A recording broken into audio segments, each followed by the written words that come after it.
The Selfish Path to Romance. Download Chapter 1 for free at drkenner.com and at amazon.com. Welcome, Bianca.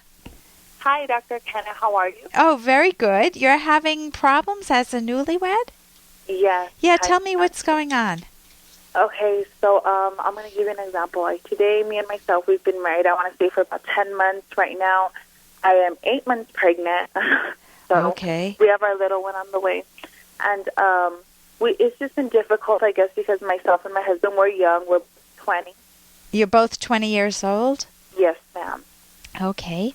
And I have a 2-year-old daughter that's not from him, but I mean, he loves her and he accepts her and everything.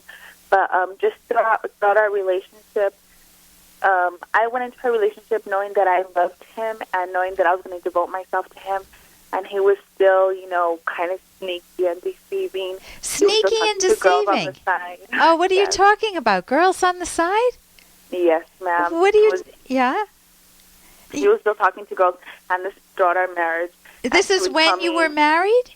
Yes, ma'am. How long have you been married? We've been married now for about 10 months.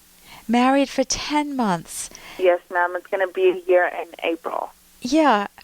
Okay. And so you've got you're 8 months pregnant. You got pregnant 2 months into marriage. Yes, ma'am. And tell me, he's talking to other girls. Give me some visuals. What's going on? Like before, this is all last year. I want to say it actually stopped in January. He stopped. I'm sorry? He stopped in January?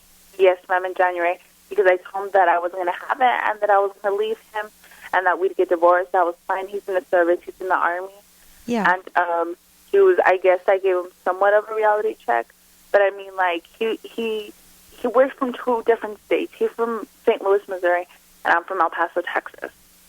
So, I was brought up in a real close-knit family, and where he's from, he says people don't get married, people don't. He grew up with a father himself, and I grew up with both of my parents. I grew up, I want to say, fairly well. Whatever I wanted, we always had, and he didn't have that kind of lifestyle. And he says that ultimately we're not going to make it because we're like from 2 different planets. Yeah, that's what it sounds like. What made you decide to marry him? I married him because I saw there was just like when he confronted me, we had gone out, I want to say, for 3 months before we got married. I just instantly fell in love with him because before him, I was in an abusive relationship with the father of my first child, my daughter. Mm-hmm. And after that, I just went celibate for a year. I wasn't worrying about guys, just school, work, and my daughter.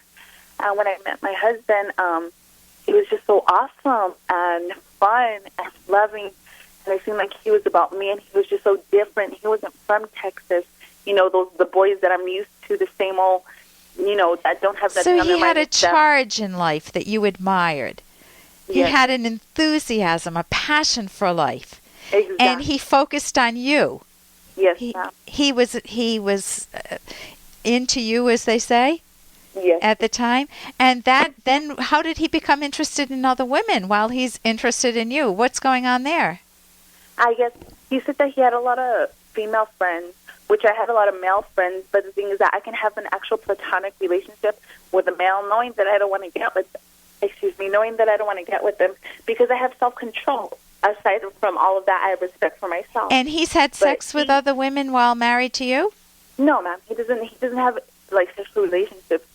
One of the girls that he was reaching out to, she sent him a naked picture on his cell phone. She sent him what? She sent my husband a naked picture of her. A naked picture? Yeah. Okay, so she's definitely crossing the line and teasing him and certainly giving him an incentive to move into an affair. And I'm talking about on the internet, he used to have 2 girls over the internet, and he's like, man, it's just a game to me.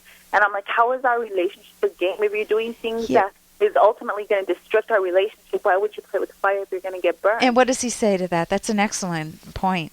Hey, I got to interrupt this because we've got to pay some bills. 30 seconds, that's it. A very quick ad, and then Ellen will be back. Romance. Ugh, I wish guys knew more about what we want from a relationship. Boy, I wish I knew more about what I want. Where's that ad I saw? Here it is. The Selfish Path to Romance. A serious romance guidebook. Download Chapter 1 for free at selfishromance.com and buy it at amazon.com. The selfish path to romance. That is interesting. And I'm like, how is our relationship a game? If you're doing things that is ultimately going to destruct our relationship, why would you play with fire if you're going to get burned? And what does he say to that? That's an excellent point. He said, no, like, he thinks he's not wrong. He's like, this is just a game. This is something petty. He says that I've never been in the real world because I've lived in my city my whole life. Okay, I want to disagree with him there. That if you're looking for a passionate romantic relationship, then he can't be playing on the side. And I don't care where in the world you are, it is painful. If you were, he may not want, may not want an exclusive romantic relationship. I mean, some guys get married, but they feel suffocated. They feel like they're imprisoned. And that's not, well, if that's what he feels like, then, what can you do? You chose based on the knowledge you had at the time, but you didn't have all the cards, did you? No, I didn't. Yeah. If he's saying that it's petty, why can't he then give it up? Exactly, and that's what I tell him. And he's like back then he was just like, okay, like whatever. He's like, it's all a joke to me. I'm like, okay, well, if it's nothing, why don't you give it up? He says, because he doesn't feel like he's doing anything wrong. He's an Aries. And like he's very hard-headed. He always has I don't get into any astrological signs. I think that's all silliness. But here's what happens when you're looking to find your romantic partner. You meet somebody, but if you don't know them across many different aspects of their life, if you don't see them under stressful situations, if you don't see them when, for example, you're pregnant now, you're 8 months pregnant, so it's difficult with sex when you may not be feeling so well in the early months of pregnancy, and things get a little shaky during that period, and that's when you need to bond most closely, not look at. That's what I tell him, and then like sometimes like I'll get emotional. Like I'm not big on crying, I'm like one of those girls who's hard. Yeah. I'm not big on crying, but it's like the stuff that he does, I just don't understand because I'm a very positive person. I don't think negative. I see life that it's a half a cup full. You know what I'm saying? And it's like, he's like, in the real world, you can't think like that because in the real world, it's not like that. He keeps giving you the real world excuse for whatever he wants to do that doesn't match what you want to do. And he's taking advantage of the fact that he's from St. Louis and you're from El Paso, right? Yes. So what I would recommend is you taking a very close look at whether he's the partner for you.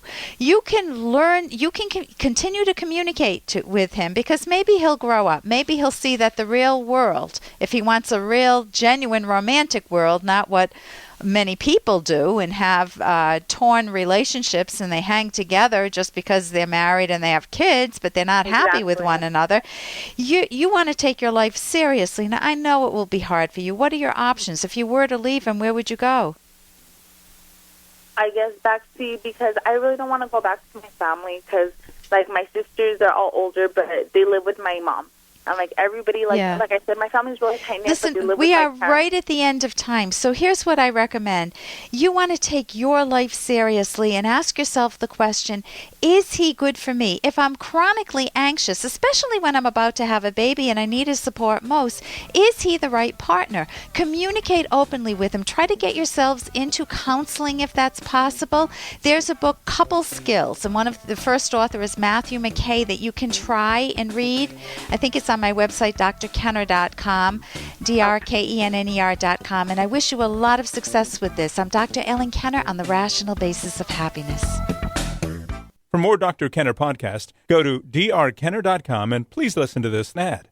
Here's an excerpt from The Selfish Path to Romance, the Serious Romance Guidebook by clinical psychologist Dr. Ellen Kenner and co-author Dr. Edwin Locke. Compatible personalities are crucial to romance. Being compatible does not mean being identical. It means that the partners do not constantly clash, but make each other happy on a daily basis. Nor is it the case that opposites necessarily attract. This may be true of some traits, but not others. An introverted man might enjoy the way an extroverted woman brings him out of his shell, while an extroverted man might feel at peace with a quiet, self-contained woman. On the other hand, many people prefer partners with similar personalities. People who are adventurous, for example, usually prefer partners who are the same. You can download Chapter 1 for free by going to drkenner.com. And you can buy The Selfish Path to Romance at amazon.com.